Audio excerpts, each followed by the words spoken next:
नेता नगरी में बाबूसा के किस्से पार्ट 2। पिछले वीडियो में हमने जाना था भैरव सिंह शेखावत बाबूसा की जिंदगी के शुरुआती दौर की कहानी, कैसे किसानी करते करते थानेदारी की, थानेदारी से वापस किसानी की और फिर 10 रुपए का नोट लेके नेतागिरी करने निकले और छा गए पूरे राजस्थान में। 1970 के दौर आते आते वो राजस्थान में जनसंघ का नाम बन चुके थे, प्रमुख चेहरा बन चुके थे।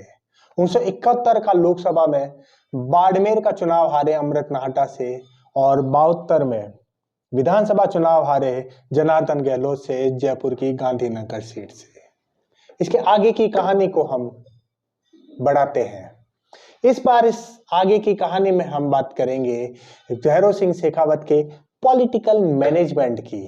किस तरह से उन्होंने अपने विरोधियों को चुप करा के एक बार नहीं 3 बार सूबे के मुख्यमंत्री बने। और उसके अलावा एक प्रमुख घटना, कैसे अपने ही समाज राजपूत समाज के विरोध के बावजूद अडिग रहे और राजस्थान से सती प्रथा पूरी तरह से खत्म की। बाबूसा के किस्से पार्ट 2 को हम अब शुरू करते हैं। 72 का चुनाव हारने के बाद जनसंघ ने उन्हें 74 में मध्य प्रदेश से राज्यसभा भेज दिया था। फिर 75 का दौर आया, इंदिरा गांधी ने आपातकाल लगाया। सारे विपक्षी नेता जेल में थे, 1.25 साल जेल में रहे। वापस आपातकाल हटा, सारे नेता जेल से वापस आए, चुनाव हुए। उस चुनाव में 3 पार्टियों ने मिलकर इंदिरा गांधी के खिलाफ एक मोर्चा बनाया। कौन कौन?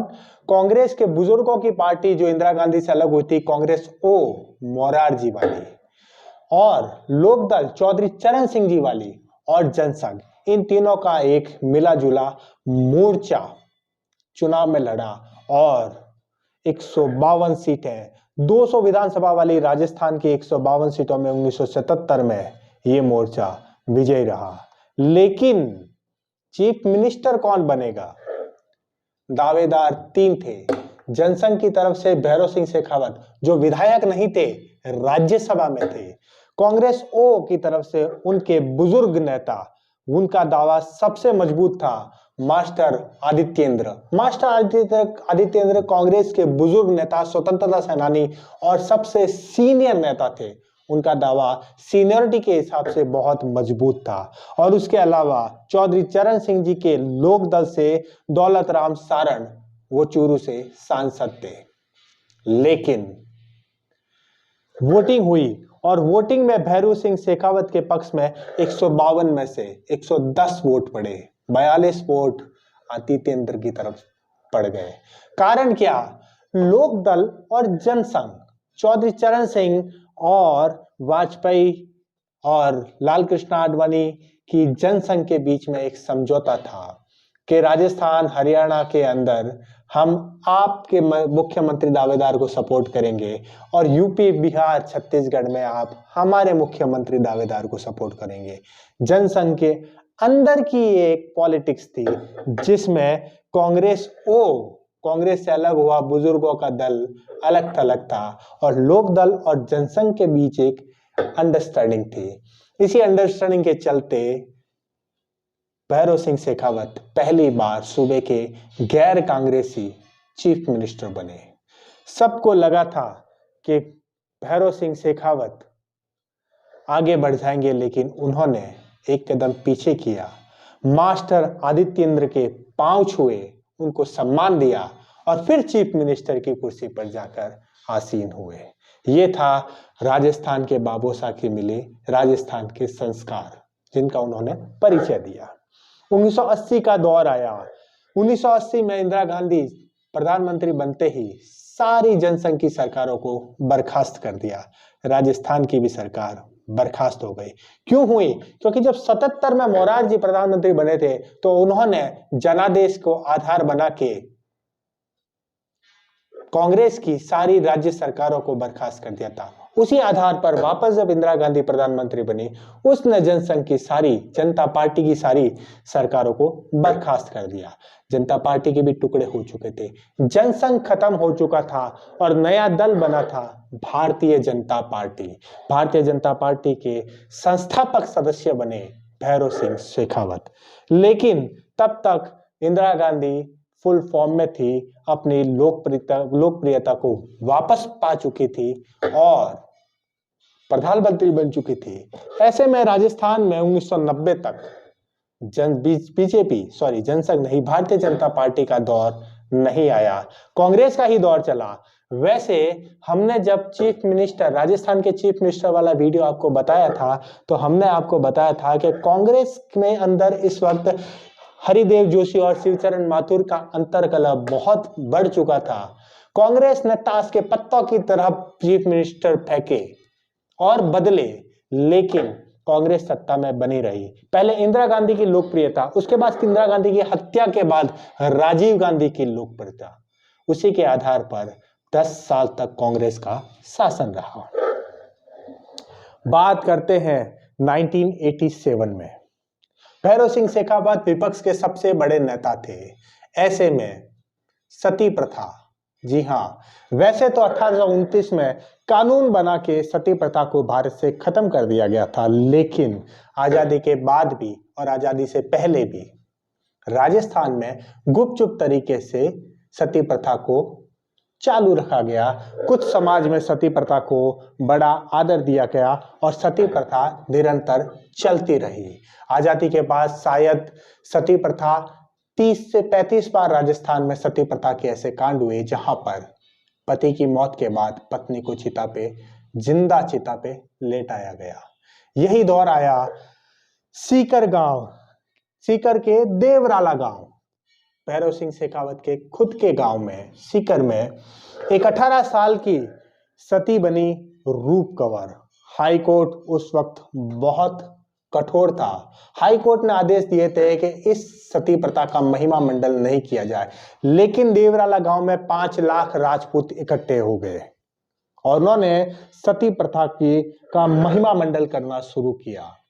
ऐसे में भैरों सिंह शेखावत अपने समाज से की परवाह न करते हुए सती प्रथा को मानवता के खिलाफ बताया। ऐसे में राजपूत समाज भैरों सिंह शेखावत से रूठ गया। भैरों सिंह शेखावत मुर्दाबाद के नारे लगे, लेकिन उसकी परवाह नहीं की और सती प्रथा के खिलाफ अपनी लड़ाई जारी रखी। 1989 भारतीय जनता पार्टी की जोधपुर में राष्ट्रीय कार्यकारिणी की बैठक थी। ऐसे में एक तय किया गया कि जोधपुर के घंटाघर में एक सभा आयोजित की जाएगी। अंदर की ये खबरें आने लगी कि राजपूत समाज के कुछ लड़के भैरों सिंह शेखावत के खिलाफ नारे लगाते हुए उस सभा को खराब करेंगे, लेकिन भैरों सिंह शेखावत अडिग रहे, घबराए नहीं, सभा आयोजित की। कुछ लड़के आए भी, उनको डांटा, फिर पुचकारा और उसके बाद समझा बुझा के भेज दिया। वो थे भैरों सिंह शेखावत, बाबू साहब, जो मानवता के लिए अपने समाज के खिलाफ खड़े होने से भी घबराए नहीं। वो थे बाबू साहब भैरों सिंह शेखावत। फिर 1990 का दौर आया। केंद्र में सत्ता पलट रही थी। राजीव गांधी सत्ता से बाहर हो चुके थे।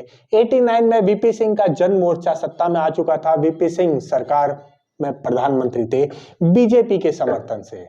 वही फॉर्मूला राजस्थान में भी था, लेकिन केंद्र में अचानक से पासा पलटा।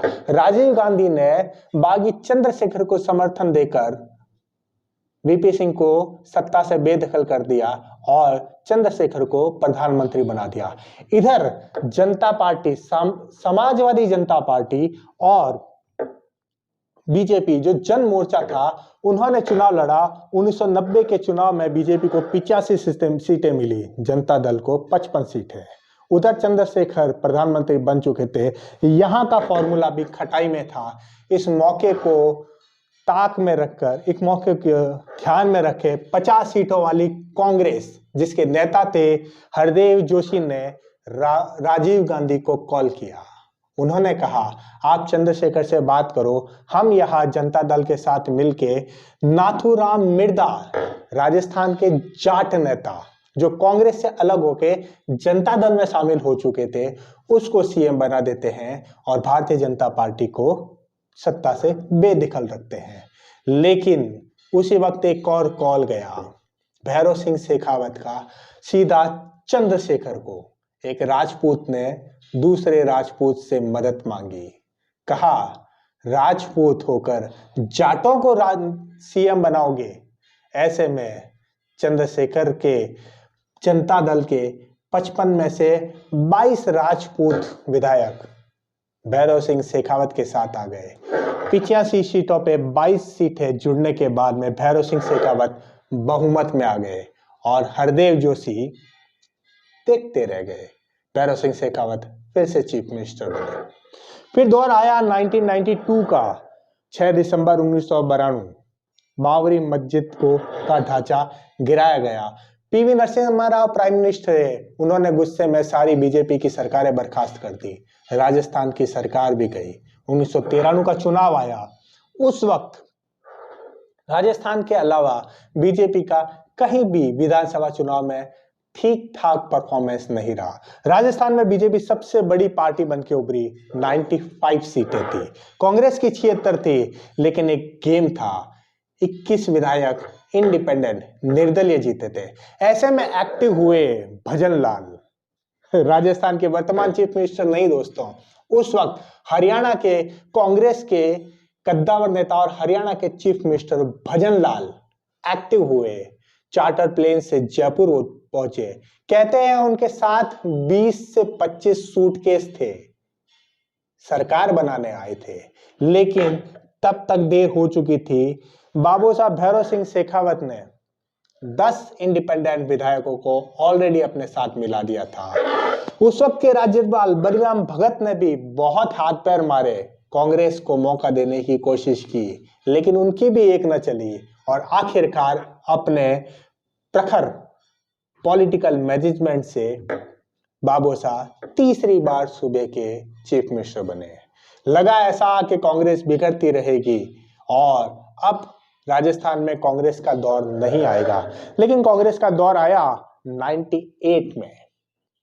राजनीति के जादूगर अशोक गहलोत की एंट्री होती है और 98 में अशोक गहलोत राजस्थान के चीफ मिनिस्टर बनते हैं। 2002 भैरव सिंह शेखावत उपराष्ट्रपति बन चुके थे। ऐसे में राजस्थान में उनकी कुर्सी पर कौन जाता, तो बाबू साहब ने ही राजपूतों की बेटी और जाटों की बहू वसुंधरा राजे सिंधिया को आगे बढ़ाया।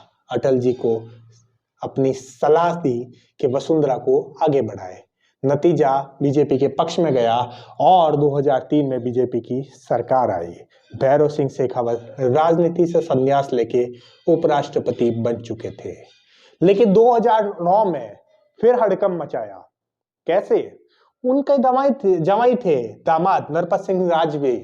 नरपत सिंह राजवी वसुंधरा गवर्नमेंट में मिनिस्टर थे, लेकिन धीरे धीरे वो वसुंधरा के विरोधी गुट में शामिल हो गए।